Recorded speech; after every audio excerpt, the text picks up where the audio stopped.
My name is Kelly Robinson, and I'm 32 years old. 4 years ago, I heard the sentence that broke me into pieces. Kelly, I'd rather die than have your children. And today, that man just showed up at my son's first birthday party. It's supposed to be a happy day, balloons, cake, laughter, echoing through the park pavilion. My husband Patrick is helping our son Leo open his gifts, his eyes soft and joyful, and then I see him.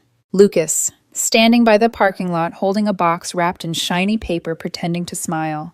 My chest goes tight. The sunlight feels suddenly too bright, the noise too sharp. He spots me, starts walking over. I freeze. For a moment, I'm 24 again. Back in that car, staring out the window while my world collapsed. Flashback, 4 years earlier. Lucas and I met through mutual friends at a friend's rooftop party. He was charming, magnetic, the kind of man who seemed to belong anywhere.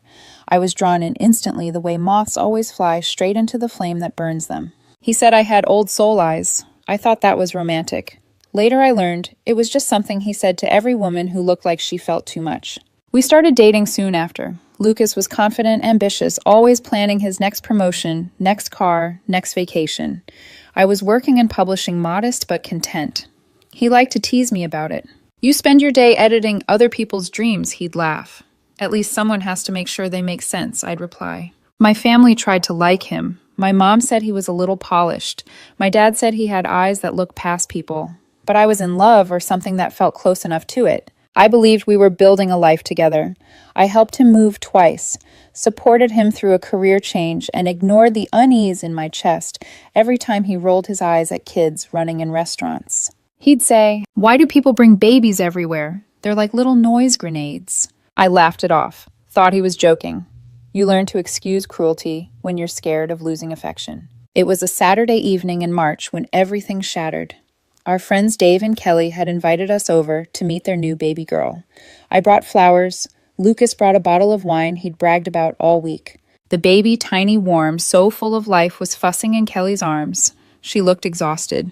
"Want me to try?" I asked gently. Kelly nodded, grateful. The moment I held that baby, something quiet and sacred passed between us. Her tiny hand curled around my finger and I felt my heart expand. Lucas watched me with that tight smile he wore whenever I was too soft. Dave grinned. "Kelly, you're a natural." Kelly sighed with relief. "She likes you. You're going to be such a good mom someday." The room glowed for me in that second. Warm, hopeful.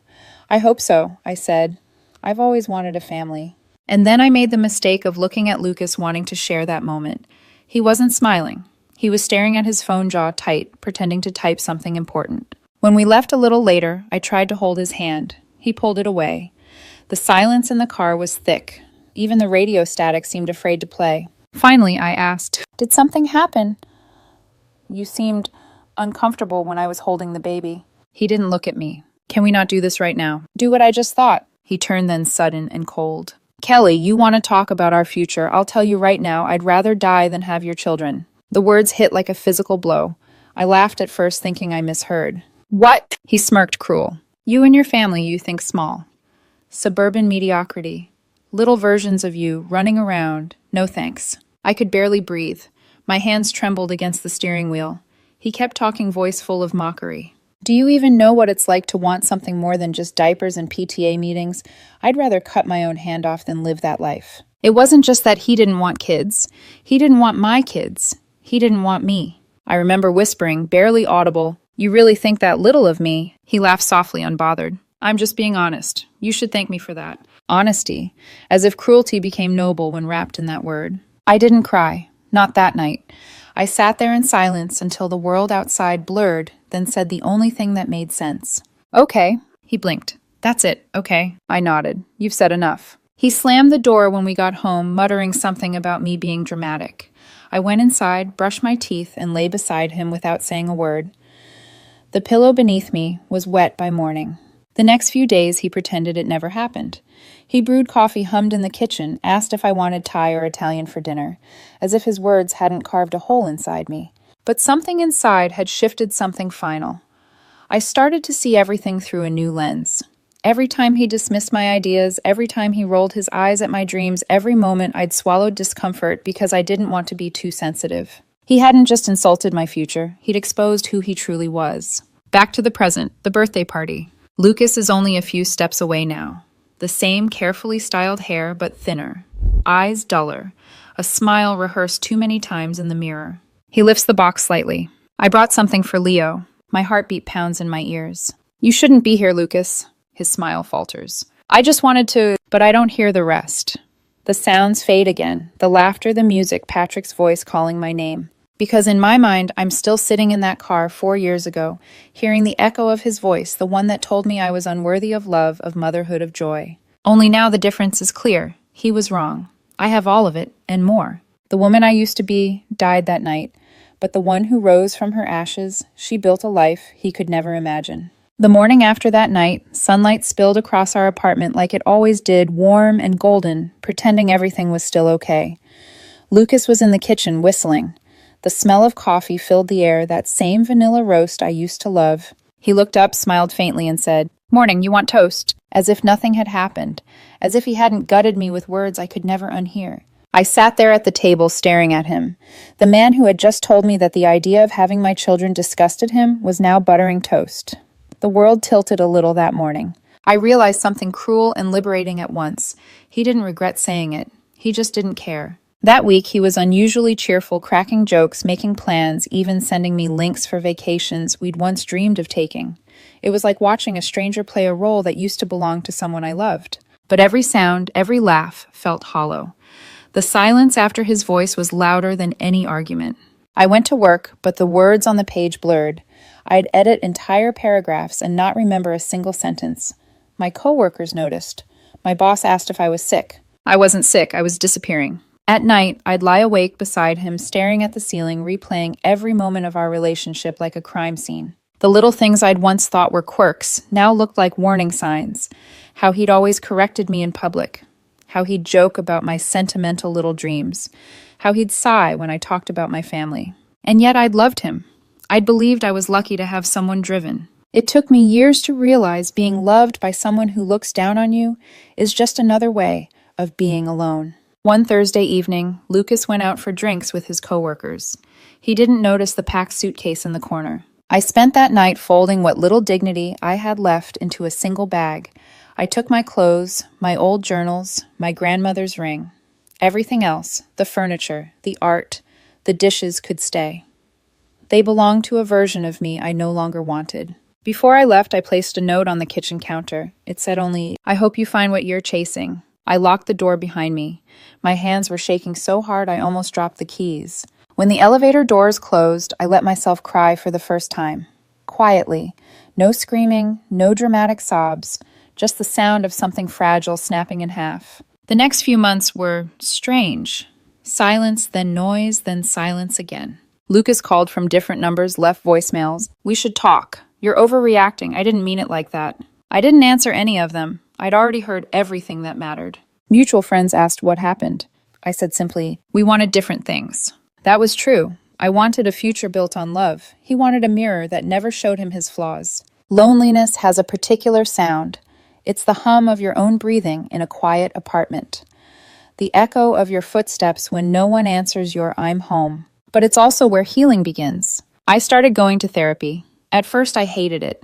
I hated talking about him, hated remembering how small I'd become.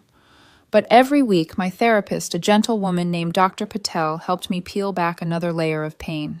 One day, she asked, "Do you think he broke you, or do you think he revealed where you were already cracked?" That question sat with me for weeks. Because she was right, Lucas hadn't created my insecurities. He'd only found them and used them as mirrors. I began rebuilding, slowly, deliberately. I started jogging at dawn, the hour when the city still slept and the world belonged only to the stubborn and the lost.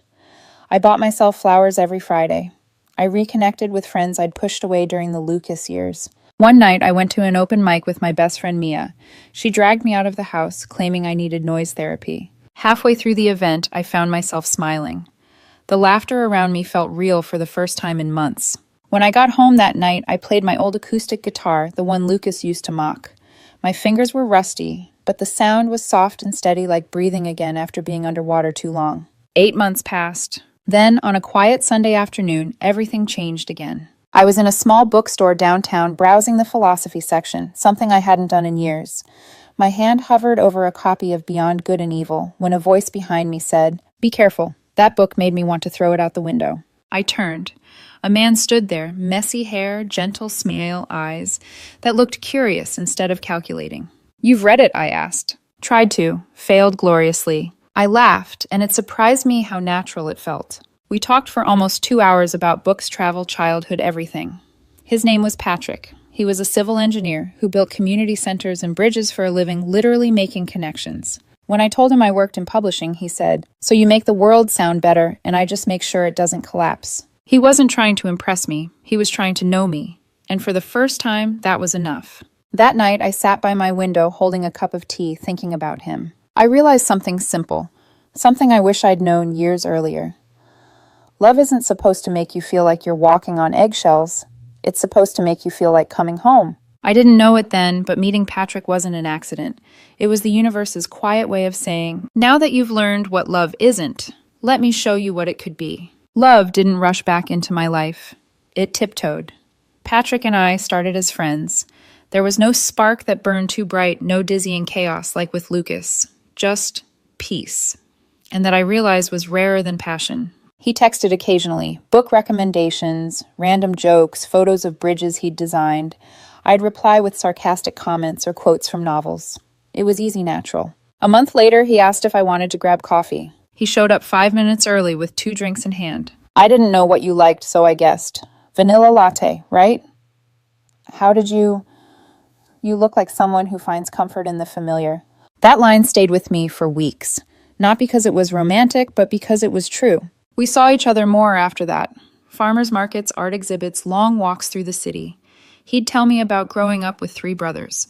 I'd tell him about being an only child with too many books and a mother who collected seashells. He listened, really listened. The first time I told him about Lucas, not in detail. Just the broad strokes, he didn't interrupt, didn't try to fix it. He just said quietly, "I'm sorry he made you question your worth." No grand gestures, no promises. Just empathy. It was strange how healing could sound like silence instead of speeches. One rainy afternoon, we ended up stuck inside a small diner during a thunderstorm. Patrick stirred his coffee, watching lightning flash through the windows. "You ever think about the future?" he asked. I laughed softly. "After the last few years." "Not really. I'm kind of figuring out who I am again." He smiled. "Good. That means you're not rushing. The right things don't need chasing." Then quietly, almost like an afterthought, "For what it's worth, I think you'd make an incredible mom someday." The world seemed to go still. My breath caught. The last time someone had talked about me being a mother, it ended with cruelty. This time the words felt like sunlight after a storm. I didn't respond right away. Just looked at him. He didn't flinch, didn't retract what he said. He just smiled, gentle and patient, letting me sit with it. That was the moment something inside me began to thaw. Months passed. What started as casual companionship turned into something deeper, an affection that grew in the quiet, in the small details. Patrick always remembered the things I never said twice. He'd text, "Remember to eat before editing marathons," or show up with chamomile tea when I was overwhelmed. He wasn't the kind of man who swept you off your feet. He was the kind who made sure you landed safely. And maybe that's what I'd needed all along. One weekend, he invited me to help babysit his niece and nephew, 2 tiny whirlwinds named Max and Sophie. We spent the afternoon building pillow forts and eating ice cream straight from the tub. At one point, Max fell asleep in my lap, and I caught Patrick watching me. Not with amusement, but with something softer, deeper. "You're really good with them," he said quietly. I smiled, brushing Max's hair off his forehead. "Kids are honest. You can't fake love with them." Patrick nodded. "That's what I like about you. You don't fake anything." That night, as we cleaned up the mountain of toys, he turned to me suddenly. "You know, I think love is a bit like parenting. You show up, you listen, you keep showing up even on the hard days." It wasn't a confession, but it felt like one. We didn't label things right away, but love has its own rhythm. It doesn't need permission to grow. 3 months later, he officially asked me to be his girlfriend. We were sitting in the park, the air thick with the smell of jasmine and rain. He looked nervous. I teased him. "Patrick, you build bridges for a living. I think you can handle asking a question." He laughed. Then softly, "Kelly, will you build one with me?" That was the first time I realized he wasn't offering me escape. He was offering partnership. 6 months later, he proposed. No fancy dinner, no fireworks, just a quiet hike up our favorite hill. The wind tangled my hair as he held out a simple ring. "No speeches," he said, smiling. "Just this, will you marry me?" I didn't even let him finish the sentence before whispering, "Yes." Our wedding was small. My parents, his family, a few close friends. I remember standing there holding his hands thinking, "This is what safety feels like?" During the vows, he said, "You've taught me that love isn't loud, it's consistent." And I knew then that I'd never have to beg to be understood again. We moved into a small house with creaky floors and a backyard big enough for dreams. We painted the walls together, argued over curtain colors, laughed until midnight over burnt pasta. One night lying in bed, he asked, "Do you ever think about kids?" I hesitated, old fears bubbling up, but then I saw his expression. Not pressure, not expectation, just curiosity. "Yes," I whispered. "I always have." He smiled. "Good, because I can't wait to meet them someday." That was the moment the past lost its power over me. Because someone finally looked at me and saw not a burden, not suburban mediocrity, but a woman worthy of love and legacy. I fell asleep that night with his arm draped across me and a thought that felt like a promise. Maybe love doesn't need to burn. Maybe it just needs to stay. When I found out I was pregnant, I cried. Not because I was scared, but because it felt like the world was finally giving me back everything I thought I'd lost. I still remember the moment, the faint pink line on the test, my trembling hands. The sound of the clock ticking too loudly in the bathroom. Patrick was outside watering the plants. I walked out, barely breathing, holding the test behind my back. He turned, smiling. "You look like you've seen a ghost." "Not a ghost," I whispered. "A miracle." When I showed him the test, he froze for half a second, then laughed a sound so full of joy it made my knees weak. He lifted me into his arms, spinning me around like we were kids. "We're having a baby. We're having a baby." He laughed and cried at the same time, and I realized then this was what love looked like when it was real. Pregnancy changed everything. Patrick went to every appointment, asked the doctor. Too many questions, read parenting books before bed. He'd put his ear on my belly every night and talk to the baby. "Hey, little one, this is your dad. I hope you like bad jokes." I'd laugh and say he or she's probably already rolling their eyes. When we painted the nursery, we argued over shades of yellow. He wanted sunrise gold. I said soft butter. We compromised with something in between. The walls glowed like morning light. We took birthing classes, practiced breathing, and joked about how unprepared we probably were. But underneath it all was a kind of peace, a shared certainty that whatever came next, we'd face it together. When our son was born, I thought I understood love. But then I saw him tiny, red-faced, crying, like his lungs were too small to hold all that life, and my heart cracked open wider than I knew it could. Patrick cut the cord, tears streaming down his face. "He's perfect," he whispered. "He's perfect, Kelly." We named him Leo after my grandfather, but also because it means brave. It felt right he was our new beginning, our courage made flesh. When the nurse placed him in my arms, I thought about the night Lucas told me he'd rather die than have my children. For a moment I saw his face in my memory, the sneer, the disgust, and then I looked down at Leo, warm and blinking up at me, and I realized how wrong Lucas had been. Because this tiny heartbeat pressed against my chest was the most beautiful thing I'd ever made. "You were wrong," I whispered to the ghost of him. "You'll never know what this feels like." The months that followed were exhausting and euphoric. We survived sleepless nights, diaper disasters, and colic cries. But Patrick never complained. He'd wake up at 3 a.m., stumble to the crib, and whisper stories to Leo about the constellations, about bridges and bravery. Sometimes I'd wake up and find them both asleep in the rocking chair. Patrick's head tilted back, Leo's tiny hand resting on his chest. Those were the moments I wished I could freeze forever. One afternoon when Leo was 6 months old, I got a message request on Facebook. The name made my heart stop. Lucas Matthews. I hadn't seen it in years. I thought he'd disappeared from my world for good. The message was short. "Congratulations. I heard you had a baby. He's beautiful. Hope you're well." I stared at it for a long time. The words were polite, harmless. But underneath I could feel the weight of something else, nostalgia, maybe regret. I didn't respond. I blocked the account. But that night, as I rocked Leo to sleep, I couldn't stop thinking about it. Why now? After 4 years. After all the silence. It wasn't guilt that rose in me. It was pity. For someone who only realized the value of love after it was gone. A few weeks later, my friend Mia called. "You'll never guess who I ran into," she said. "Don't tell me Lucas. He asked about you. Said he heard you got married, had a baby. He looked different. Kind of lost." I didn't know what to say. Mia continued. "He said he's trying to start a family now, but it hasn't been easy." The words hung there between us. For a long moment, I said nothing. I hope he finds what he's looking for, I finally said. You don't sound angry. I'm not. He gave me the map to the life I was meant to build by showing me what I didn't deserve. One evening, Patrick caught me standing in the nursery staring at Leo sleeping in his crib.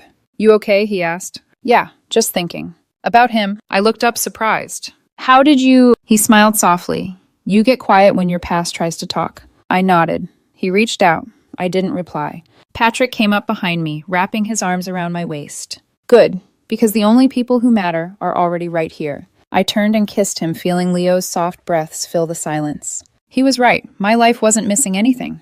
But peace is fragile, and some ghosts don't like to stay buried. A month later, while grocery shopping with Leo, I heard someone call my name. Kelly. My blood ran cold. I turned and there he was. Lucas. Older, thinner, dressed too neatly, as if trying to armor himself in confidence. It's been a while, he said, forcing a smile. Yes, it has. His eyes fell on Leo, sitting in the cart, babbling and chewing on his toy giraffe. Is this your son? Yes, his name's Leo. He swallowed hard. He's beautiful. He looks like you. For a moment, I thought he might mean it kindly, but then I saw something flicker behind his eyes: regret, envy, loss. Thank you, I said simply. We stood there in awkward silence, surrounded by cereal boxes and checkout beeps. Finally, he said quietly, I'm trying to have kids now. It's been hard. I nodded politely. I'm sorry to hear that. And I meant it. But I didn't offer comfort or friendship or closure. Some stories don't need rewriting. They just need to end. Take care, Lucas. I pushed the cart forward. Leo laughed, waving his little hand at the man who once said he didn't deserve to exist. I smiled to myself and whispered, Yes, sweetheart, you're right. We don't look back. The day at the grocery store should have been the end, but endings have a way of finding cracks to slip through. A few weeks later, Patrick and I were invited to a summer barbecue at Mia's place, an afternoon filled with laughter, old friends, and Leo toddling around the yard, his cheeks pink from the sun. I was carrying plates to the table when Mia caught my wrist, her smile tightening. Kelly, don't freak out. Okay, what's wrong? Someone showed up with a date. You might want to brace yourself. I didn't need to ask who. I turned and there he was. Lucas. He was standing across the yard talking to someone from the group. He looked different. Softer maybe, but not in a good way. His eyes carried a weight I hadn't seen before, like someone who'd finally realized he couldn't outrun loneliness. He saw me. His smile froze halfway, then rearranged itself into something polite. Too polite. He walked over, careful, cautious. Kelly.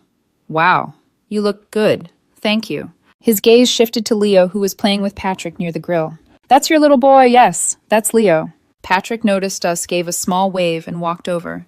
His expression was calm but protective, the quiet kind of man who doesn't need to raise his voice to set boundaries. Hey, Patrick said, extending his hand. You must be Lucas. I've heard your name before. Lucas hesitated, then shook it. Yeah, old history. Ancient history, I added softly. Patrick smiled at me, then excused himself to take Leo to the sandbox. That left Lucas and me standing under the shade of the oak tree, the air heavy with things unsaid. He looked down, then said quietly, You really seem happy. I am. I've been thinking about us lately, about what I said back then. I stayed silent. I was stupid, Kelly. I was young, selfish. I thought wanting more meant never settling down. But I see you now, your family, your little boy, and I realize that's the more I was chasing all along. I looked at him, then really looked. The arrogance was gone. What replaced it was hollow. You said you'd rather die than have my children, I said softly. Those words don't fade just because you wish they would. He winced. I didn't mean it. I was scared.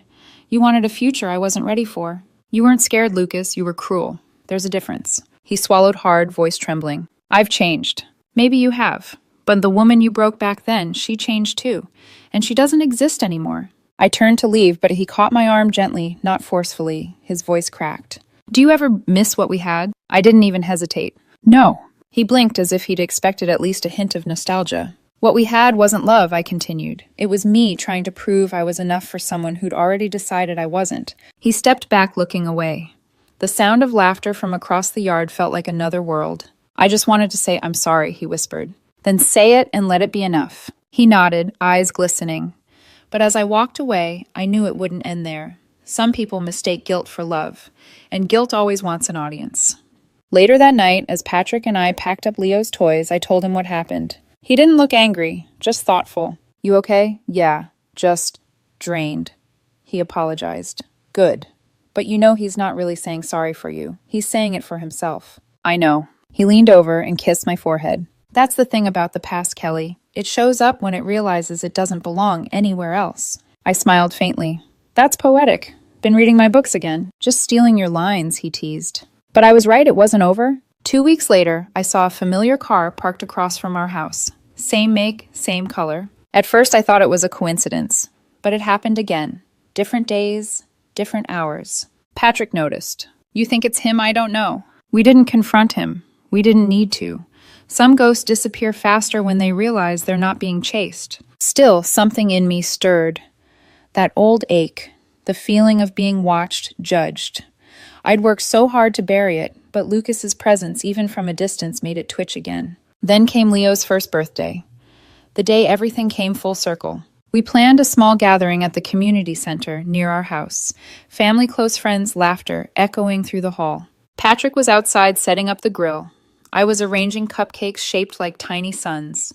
For once, life felt perfectly ordinary, the kind of ordinary I used to dream about. Then I saw a familiar car pull into the parking lot, and the ghost stepped out again, this time holding a gift bag. Lucas. My hands froze over the cupcakes. Patrick noticed instantly. Do you want me to handle it? He asked softly. No, I said, my voice steady. This is mine to finish. I walked toward the door, my pulse steady, my mind quiet.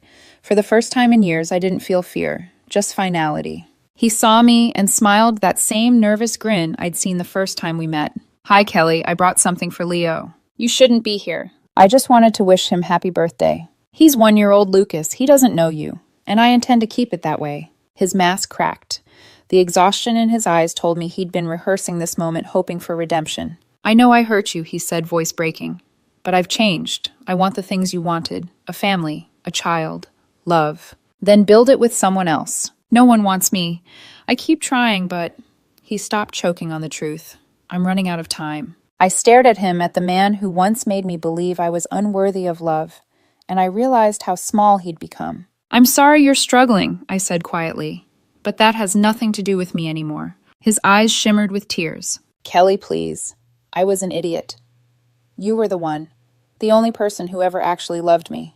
No, Lucas, I loved who I thought you could become, but that man never existed. I turned toward the door. Goodbye, Lucas. Behind me, I heard his breath hitch the soft scrape of a shoe against gravel, but I didn't turn back. Because I had already faced my past, and I had nothing left to prove. I didn't look back as I walked toward the building. The sound of Lucas's car door slamming behind me felt like punctuation, a sharp period at the end of a very long, painful sentence. Inside, the air smelled of frosting and laughter. My mom was helping Patrick set up decorations while Leo babbled in his high chair, smearing icing on his cheeks like war paint. Patrick looked up as soon as he saw my face. Everything okay? I smiled, though my hands were still trembling faintly. Perfect, I said, and for once it was true. He came closer, brushing a stray hair from my face. He's gone. Yeah, probably for good this time. Patrick's hand lingered against my cheek. Then let's not waste another second thinking about him. I nodded. He was right. Lucas belonged to another lifetime, one I'd already buried and mourned. As the guests gathered, I caught myself watching Leo more than anyone else. The way he laughed when my dad blew bubbles, the way his tiny fingers grabbed frosting and offered it to me like a gift. It was in those small moments that everything I'd fought for made sense. I'd once begged someone to imagine a future with me. Now I was living inside one, and it was better than anything I'd dared to dream. Later that evening, after the candles were blown out and Leo had demolished his cake, the guests slowly trickled out. My mom kissed me on the forehead before leaving. You did good, sweetheart, she whispered. You built the life you deserve. When the door finally closed behind the last guest, Patrick and I sat on the floor, surrounded by wrapping paper, half-eaten cupcakes, and the faint hum of a lullaby from Leo's baby monitor. He glanced at me. You want to talk about what happened outside? I hesitated, then nodded. He said he's changed. Said he wants the things I have now. Patrick sighed, leaning back against the wall. People like him always want what they can't have, especially when they realize it was never about the things. It was about the heart behind them. He said he's running out of time. Patrick looked at me, his eyes soft but steady. Maybe he is, but that's not your burden to carry. I smiled faintly, my throat tight. I know. We cleaned up in silence, the kind that feels warm rather than awkward. Every few minutes, Patrick would hum some silly tune, and I'd laugh. The kind of laugh that comes easily when you're with someone who makes you feel safe. When the last dish was washed and the lights dimmed, I peeked into Leo's room. He was fast asleep, one hand clutching the little stuffed lion Patrick had bought the day he was born. I brushed a kiss on his forehead. "Sleep well, my brave boy." Behind me, Patrick leaned against the doorway, smiling. "You okay?" "Better than okay." He stepped closer, wrapping his arms around me. "You know," he whispered, watching you handle him today. "It reminded me how strong you are." I smiled. "I'm not strong, Patrick. I just got tired of breaking." He kissed the top of my head. "That's what strength is, Kelly." We walked back to the living room. The leftover cake sat on the table, candles half melted. I picked up one of the smaller ones and relit it, watching the flame flicker gently in the dark. "You know what I was thinking earlier," I said. That maybe we should give Leo a little brother or sister someday." Patrick blinked, surprised, then grinned. "Really? Really?" He pulled me close, his laughter low against my neck. "Well, I happen to love that idea." I laughed too, the kind of laughter that feels like sunlight. Much later that night, when the house was quiet and the world outside felt far away, I thought about Lucas one last time. Somewhere he was probably lying awake, replaying all the moments he couldn't fix, the ones that turned to dust, the moment he realized what he'd lost. I didn't hate him anymore. I didn't even pity him. Because the truth was simple, he'd already served his purpose in my story. He was the lesson that led me here. I looked around our little home. The toys on the floor, the framed photos on the wall, the soft hum of the baby monitor, and realized that everything I'd ever wanted had quietly become my reality. Not through revenge, not through luck, but through choosing myself one day at a time. I reached for Patrick's hand under the blanket. He murmured sleepily, "What's on your mind?" "Nothing," I whispered, "just gratitude." He smiled without opening his eyes. "Good, keep it that way." I closed mine, letting the quiet settle around us like a promise. Some wounds don't heal because they disappear. They heal because you stop touching them.